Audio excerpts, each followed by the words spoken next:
Estate planning tips. 4 key components you must have in your estate plan.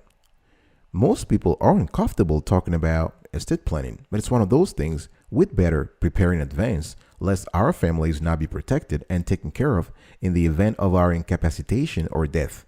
If your estate planning is not in order, consider getting these important documents in place as soon as possible. Watch this video to find out more.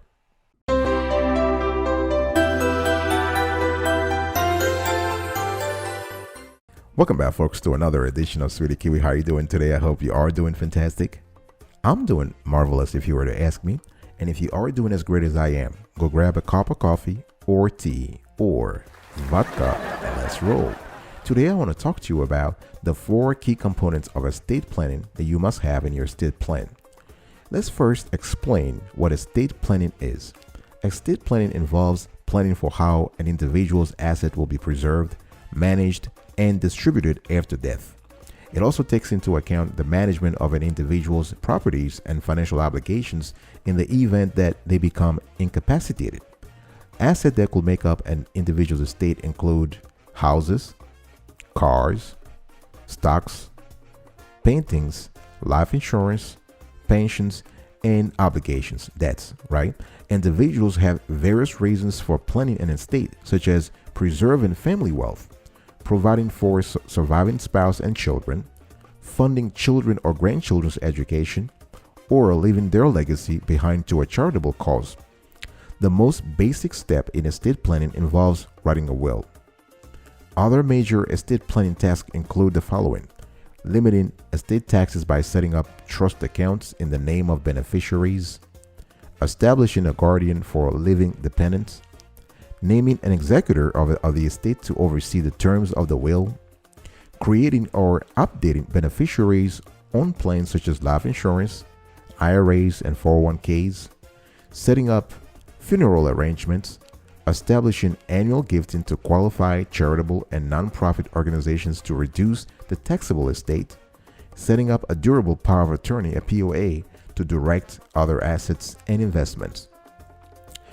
An IRA, by the way, stands for Individual Retirement Accounts. Now let's talk about last will and testament. That's the first key component you must have in your estate plan. Last will and testament.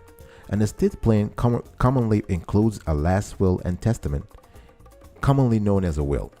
And this document outlines your wishes for the assets that you own at your passing. It allows you to name the people you like to leave something to upon your death. In most states, without a will, your assets follow a process called probate, in which the state determines how your assets are distributed based on state law. A will allows your assets and family to skip the probate process and be distributed as you wish. As you are creating your plans to leave your possessions to family and friends, consider discussing your plans with a few of your closest and more trustworthy heirs to alleviate any issues or disagreements that may present themselves after you pass. It is best to draw up your will when you have significant life changes, such as getting married or divorce. Once you have a child, it is imperative to create a will and establish a chain of legal guardianship for your child if something were to happen to both parents. Life stuff happens in life, right? You can't plan those things, but with an estate, you can at least mitigate the risks. Life changes should be followed by an update to your estate plan documents. Your circumstances dictate a suitable place to create your will. If you're single, some online resources such as LegalZoom can be suitable. When your life becomes more complex, let's say you have a spouse, children, a small business, financial assets, it's usually a great idea to speak to an estate attorney, somebody who understands your personal situation, who understands your vision, who understands your aspirations, someone who preferably would have been referred to you by one of your closest friends. All right, I'll be right back right after this. Don't go anywhere.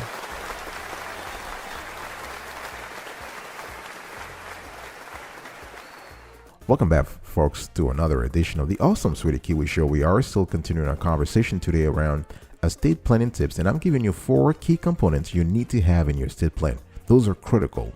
And the first one was the last will and testament. It's also called will. Now, if you love this kind of content, you love the clarity and quality of the content so far, please consider subscribing to our channel and turn on the notification bell so you are informed in real time when we release a new show. And we release shows every single day, rain or shine.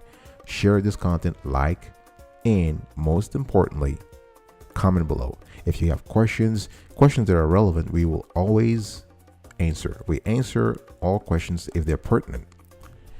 The second key component is something called healthcare power of attorney and living will. A healthcare power of attorney, an HPOA, is a signed legal document in which you name a single person as your healthcare decision maker in the event that you can't make decisions yourself. A living will, also known as an advanced medical directive, outlines your wishes regarding medical care in the event that you are incapacitated, terminally ill, or unable to communicate. This is a statement of your wishes as they relate to decisions about life support and any kind of life-sustaining medical intervention that you do or don't want. It is generally best to get this document drawn up at the same time as your will. If you have specific requirements that need detailed documentation, seeing an estate attorney is more suitable. Let's talk a little bit about living will. What is a living will? A living will is a document that allows you to explain your wishes regarding the medical procedures you want or don't want in the event that your health becomes critical. It comes into play when and only when you cannot voice your own wishes. You might be in an irreversible coma, or maybe you're suffering from a terminal illness. You're no longer lucid and you can no longer express the steps you want taken to preserve or not to preserve your life. Do you want your heart resuscitated if it stops? Would you rather not be placed on a ventilator, even if it means saving your life? A living will is specifically designed to deal with how you feel about life-ending versus life-sustaining procedures. It can also address issues of palliative care and organ donation. It allows you fundamentally to express your wishes in advance at a time when your life is not yet threatened and you're thinking clearly. A living will only covers one stage of your life, when you are near death. There is a variation of living wills. The living will can also be incorporated into an advanced medical directive, a legal document that allows you to designate someone else to make healthcare decisions for you if you are unable to do so yourself. An advanced medical directive, an AMD, isn't the same thing as a living will because a living will does not name or appoint anyone else to speak for you. It merely states your own wishes in advance and explains under what circumstances you want healthcare providers to attempt to prolong your life or to seize life-sustaining measures. Let's talk now about living trust. A living trust is a legal entity created by an individual to hold and own their asset after they transfer them into the trust ownership.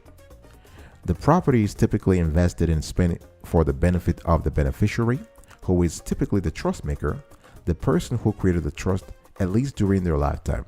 So a trust, when you set up a trust, you assign a trustee to manage it. And the trust maker, in other words, you can usually serve in this role if you want to, at least when the living trust is revocable, because you also have irrevocable trust. We did an entire show on irrevocable trust. You might want to double check that. Different rules apply to irrevocable trust. It is common to name a successor trustee as well, someone to step in and manage the trust should the trust maker become mentally incapacitated and unable to do so. So a living trust ultimately helps manage your affairs while you are alive and well. It also serves to maintain the status quo while you are alive but not so well and at your death. So your successor trustee will disperse the trust asset to your named beneficiaries when you die, or they might keep the trust up and running according to your wishes. Let's now talk about number 3, the third key component of an estate plan. So, folks, the first component is last will and testament, also called will. Second component, healthcare power of attorney and living will. Third component, financial power of attorney. This is very important. Similar to the healthcare power of attorney, a financial power of attorney outlines who you want to make your financial decisions on your behalf should you become incapacitated. Without this document, no one will have the authority to step in and handle bill paying, investment decisions, or other financial matters. Like the health power of attorney, it is best to create this document at the same time as your will. So if you have a specification or large financial assets that require detailed financial documentation, it's best to see an estate attorney. You can't get a power of attorney to act for someone after he's dead. And an existing power of attorney becomes invalid upon the death of the principal. In other words, the individual who gave you the right to take certain actions on his or her behalf. Someone is still going to have to take care of your affairs after your death, but it won't necessarily be the agent appointed in a power of attorney during your lifetime. If you were the deceased agent, perhaps your parents recently passed and you were named as his agent in a power of attorney. You are the individual he wanted to take care of certain personal matters for him. The POA, the power of attorney, gave you the authority to act on his behalf in a number of financial situations, such as selling a property or buying it for him, or maybe just paying his bills. You might think that you should continue paying those bills and selling his account after his death, but you should not, and you cannot. At least not unless you have also been named as the executor of his estate and in his will, or the court appoints an administrator of his estate if he didn't leave a will. When there is a will, people can no longer legally own property after they're dead, so probate is required to transfer their property to living heirs. Your parents' will must therefore be filed with the probate court shortly after his death if he held a bank account or any other property in his sole name. This begins the probate process to legally distribute the individual's the deceased property to his living beneficiaries. The executor named in his will is responsible for doing so and guiding the estate through the probate process. When there is no will, things could be more complicated. The deceased property must still pass through probate to accomplish the transfer of ownership, even if she didn't leave a will. The major difference is that her property will pass according to state law rather than according to her wishes as explained in a will. So the court will appoint an administrator to settle the estate if the deceased didn't leave a will. You can apply to the court to be appointed as an administrator, and the court is likely to agree if the deceased left no surviving spouse, or if her surviving spouse and her other children agree that you should do the job. Let's talk about the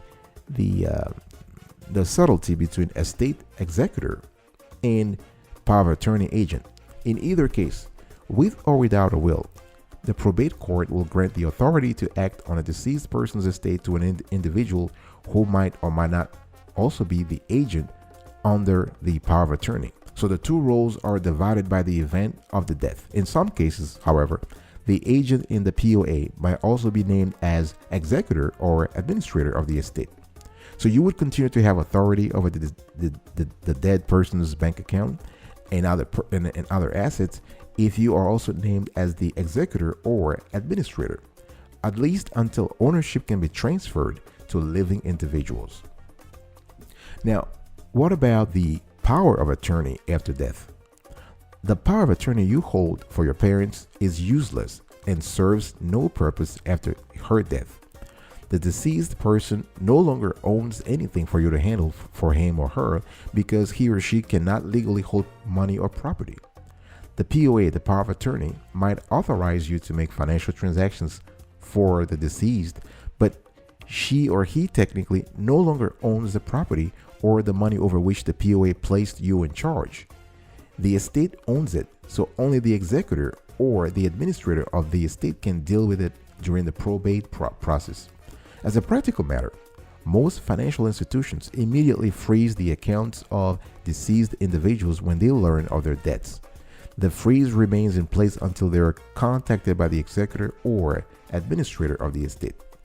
So if you were to attempt to use the power of attorney at that moment, it would be denied. I'll be right back right after this. Don't go anywhere.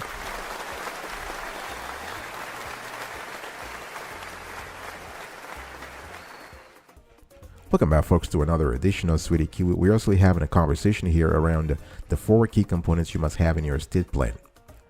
Now, we have also talked about, so I've talked to you about last will and testament, healthcare power of attorney, a living will, financial power of attorney. Let's talk now about trust.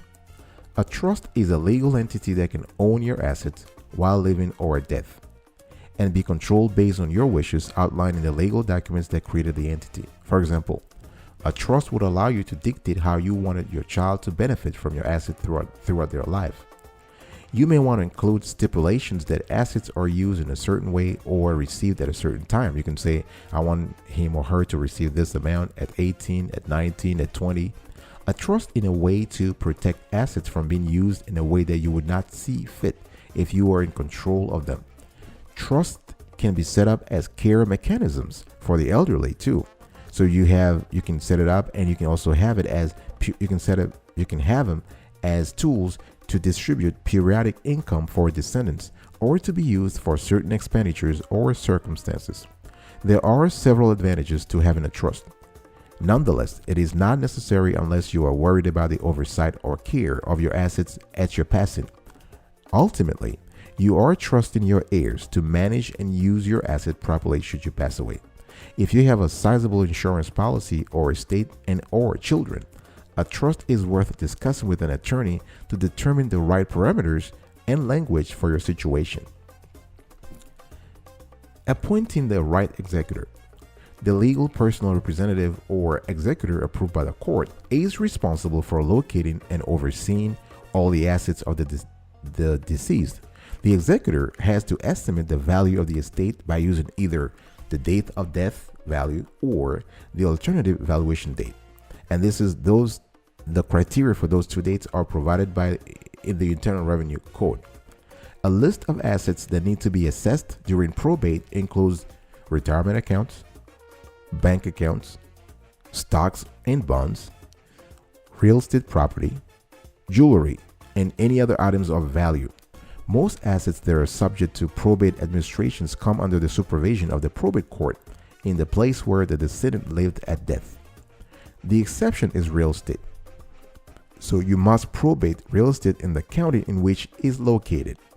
The executor also has to pay off any taxes and debt owed by the deceased from the estate. So creditors usually have a limited amount of time from the date they were notified of the testator's death to make any claims against the estate for money owed to them. Claims that are rejected by the executor can be taken to court, where a probate judge will have the final say on whether or not the claim was valid. The executor is also responsible for filing the final personal income tax return on behalf of the deceased. So any estate taxes that are pending will come due within 9 months after the date of death. So the bottom line here is that after the inventory of the estate has been taken, the value of assets calculated, and taxes and debt paid off, the executor will then seek authorization from the court to distribute whatever is left to the estate to the beneficiaries. What about using life insurance in estate planning? Because life insurance, if you really think about it, serves as a source to pay death taxes, pay expenses, fund business buy-sell agreements, and fund retirement plans. If sufficient insurance proceeds are available and the policies are properly structured, any income tax arising on the deemed dispositions of assets following the death of an individual can be paid without resorting to the sale of assets.